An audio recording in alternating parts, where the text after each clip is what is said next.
everybody. So this video is going to be about trip planning, which I think is super exciting and fun because you're planning something that's really fun, and I don't know, that's more fun than planning something that's not fun.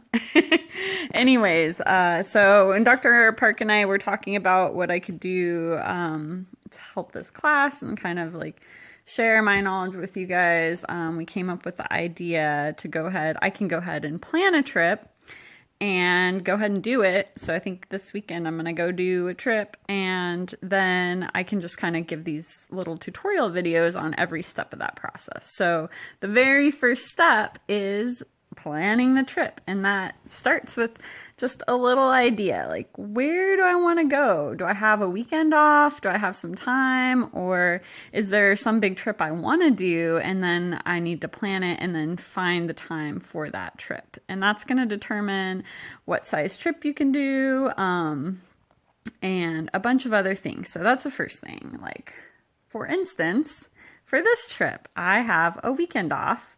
I can even go into Monday if I need to. My time's kind of flexible right now.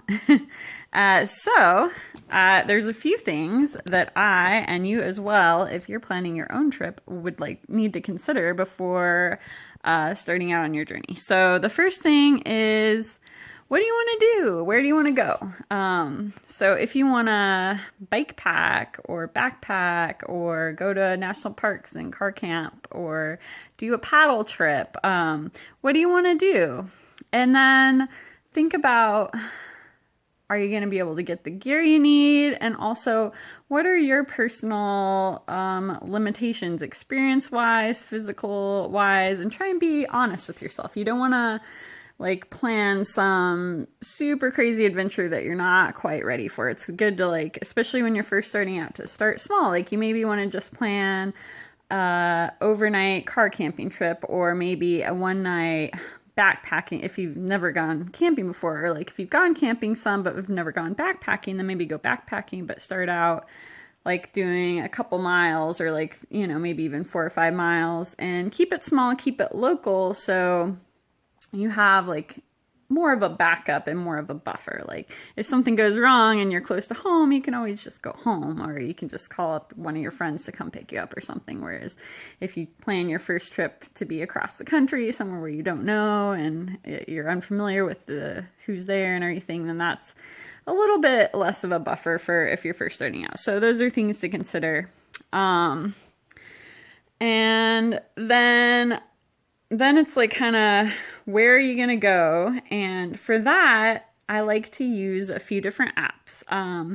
And one of them is All Trails and Trail Project and Mountain Bike Project. And I'll write those down to send with this video. But I use those for if I'm unfamiliar with an area, or even if I am familiar with an area. It's kind of fun to go on there, and it's kind of like Google Maps style. You can look at the map, different areas, and all these different trails will pop up. So it's fun to just sort of click on those and see what kind of trails are available in your area. For instance, when I was planning this trip, I got on there and I knew about the River to River Trail, but I didn't know where all the sections went. I've been on it a couple times, and so the trip that I figured out is going to be on the River to River Trail, and I used those apps to figure that out. Another cool thing about them is you can look at the comment section under some of the trails, and a lot of times there'll be comments that aren't very, very old. So a comment from a week ago or 2 weeks ago is really useful, because a lot of times people will tell you a little bit about what kind of condition that trail's in. This is super important in mountainous areas or somewhere like that, because a lot of times people will tell you if there's still snow on the trail or not, which is a big consideration. So when I was figuring out this trail, I decided I was going to do part of the River to River Trail. I also couldn't decide if I wanted to go backpacking or bike packing, so I'm going to do both. So I'm going to ride. I have this little folding bicycle that has a rack on the back of it, and I can just strap down my backpacking backpack to the back of the bike. So what I'm going to do is start in Harrod, and then I'm going to take my bike with the backpack on it, and I'm going to ride to Elizabethtown. And somewhere there, I'm going to find a good place to stash my bike and lock it up somewhere safe. And then I'm going to backpack on the River to River Trail from Elizabethtown to Harrod, which is very exciting because I haven't really done that much in the eastern part of the state. And I don't know how I haven't done this yet, but I haven't even gone to Garden of the Gods yet. I've been like to Lost Creek and like areas all around there, but I haven't gone to the main park yet. So that's my plan. And so yeah, some logistics with that. How am I going to get there? In this case, I'm going to take my car. And I'm going to be basically doing a loop trip or kind of doing my own shuttle. Because if I didn't have my bike, if I wasn't going to do it with the bike, I was going to have to figure out either going there and back or making it into a loop somehow or getting a friend to come pick me up or figuring out the shuttle. And shuttles can be kind of complicated.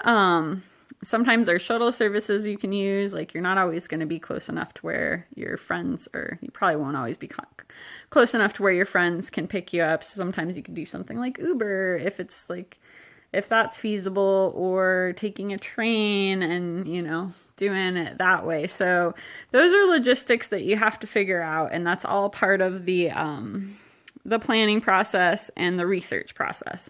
So research, I do a ton of research. I'm nerdy like that. We're all college students. We know how to Google stuff. So for this trip, I made sure that the park was open, Garden of the Gods.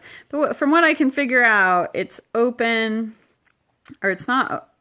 I'm actually not sure if the main area is open, but the backcountry area is open. So I don't think I should have a problem just hiking through there. I'm not sure that you can park there in that main area, but I think being on the River to River Trail is fine. And then what is the camping permit situation like? On the River to River Trail, you don't need, in the Shawnee, you don't need any kind of permits, and backcountry camping is fine. So I found all that out in my little search. I know Southern Illinois terrain. You want to kind of do a search on if there's any hazards in the area you need to be aware of. Is it bear country? Is there a lot of mountain lions? Is there a lot of poisonous things or snakes or spiders or whatever?